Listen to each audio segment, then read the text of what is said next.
ازيكم؟ اهلا وسهلا بيكم في حلقه جديده. معاكم احمد سعيد.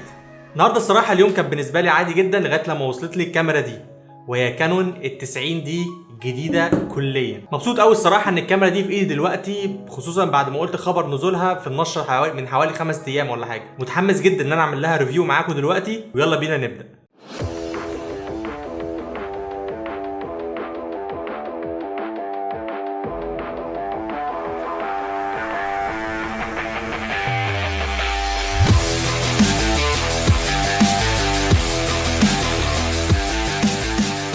خبر نزول الكاميرا الكانون 90 دي نزل مع نزول الكاميرا الثانيه الام 6 مارك 2، والكاميرتين نازلين باوبشن جميله جدا ومختلفه عن الفيرجنز القديمه. وخلينا نتكلم دلوقتي عن الكاميرا اللي معانا وهي 90 دي. وزي ما انتوا اكيد حفظتوا، اول حاجه ببدا فيها بالكاميرا هي الديزاين والبيلد كواليتي بتاعها.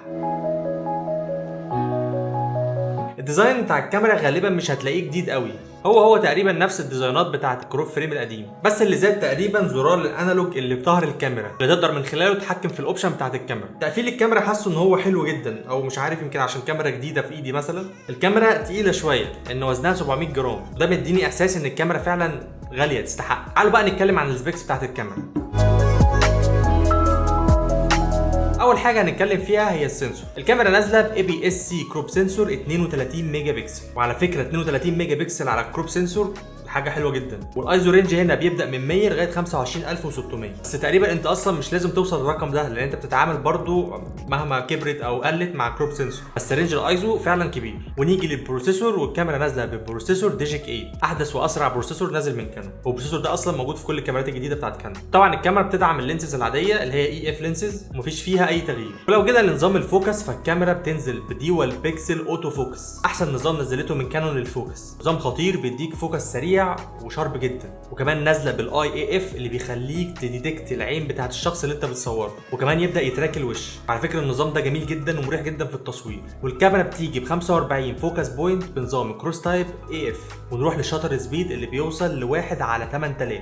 ده هيساعد كل مصورين زي مصورين الرياضه او مصورين اي حاجه فيها سرعه ان هم يعملوا فريز لاي حاجه هم بيصوروها. الكاميرا هنا بتيجي ب LCD تاتش سكرين، تقدر تلفها 180 درجه عشان لو تبدا تصور فلوجات او حتى عايز تصور نفسك سيلفي او تعمل اي فيديوز. من اكتر الميزات اللي انا بحبها في الكاميرات فعلا، واللي انا مفتقدها في المارك 4 بتاعتي. ونيجي لمكان الميموري بتاع الكاميرا، والكاميرا بتنزل بسلوت واحد للميموري وهو الاس دي كارد، فيها مكان للسماعات وفيها مكان للمايك والريموت الخارجي، وكمان مكان للاتش دي ام اي واليو اس بي. الكاميرا بتنزل ببوب اب فلاش اللي غالبا ملوش اي لازمه. انا مش عارف ايه الفكره ان الكاميرات لغايه دلوقتي بتنزل ببوب اب فلاش اللي غالبا معظم الصور اللي بتصور بيه بتبوظ. يعني انا شايف ان انا ممكن اوفر فلوس التصنيع بتاعت بوب اب فلاش ده مقابل ان انا اقلل سعر الكاميرا او احط فيها فيتشر ثانيه. اعتقد المصورين ان هم هيستفادوا بالحاجات الثانيه او بالسعر اللي اقل لو شلنا البوب اب فلاش ده. نكمل. الكاميرا بتصور 10 فريم بير سكند، وعلى فكره دي من اهم المميزات اللي الكاميرا نازله بيها. 45 نقطه فوكس و10 فريم بير سكند هتساعد مصورين كتير قوي. وبالنسبه لاكستنشن الصور، فالكاميرا دي بتطلع اكستنشن JPG عادي، وبتطلع ملفات الرو باكستنشن CR3. فلو انت بتتعامل مع برامج ادوبي فهتضطر للاسف ان انت تعمل ابديت لاخر فيرجن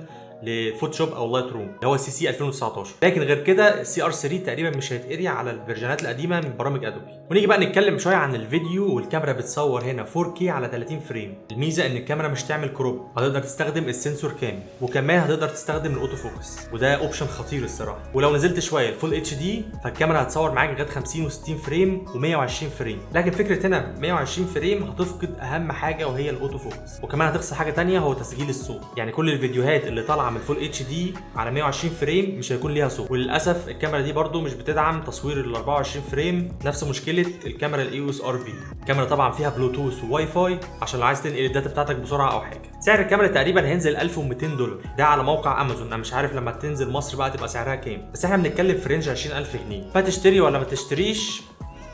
بص، لو انت بتعمل ابديت من 80 دي او 70 دي فالكاميرا دي هتكون مناسبه ليك جدا. لكن انت لو معاك 20000 جنيه وعايز تشتري كاميرا، نصيحه ممكن تستنى شويه وتشتري 6 دي مارك 2 بتقريبا 26000. الفرق بسيط ان انت تنقل من كروب فريم لفول فريم. لكن غير كده لو انت بتعمل ابديت لكاميرا كروب فالكاميرا دي هتكون جميله جدا بالنسبه لي. طيب رايي ايه في الكاميرا دي؟ صراحه ما جربتش الكاميرا دي، ما صورتش بيها لسه، لكن كل السبيكس والاوبشن بتاعتها بتقول ان هي كاميرا ممتازه. بعيدا عن موضوع ال 120 فريم اللي ما فيهوش اوتو فوكس، الصراحه دي كانت اكتر فيتشر انا كنت مستنيها في الكاميرا دي، لكن للاسف طلع فيها عيوب. هو الحلو ما يكملش. بس كده تقريبا انا ما سبتش اي حاجه ما اتكلمتش فيها في الكاميرا دي. اتمنى ده فعلا، ويا رب يكون الريفيو عجبكم. واكيد هرجع لكم تاني بتست للكاميرا دي كامل، اذا كانت فيديو او فوتوغرافي، عشان كمان تتفرج على الريزلت والكواليتي اللي طالع منها. ولو عجبكم الحلقه ما تنسوش اللايك الجامد، تعمل سبسكرايب للقناه لو انت مش عامل، وما تنسوش تتابعوني على الفيسبوك وعلى الانستجرام. اشوفكم في فيديو جديد، سلام.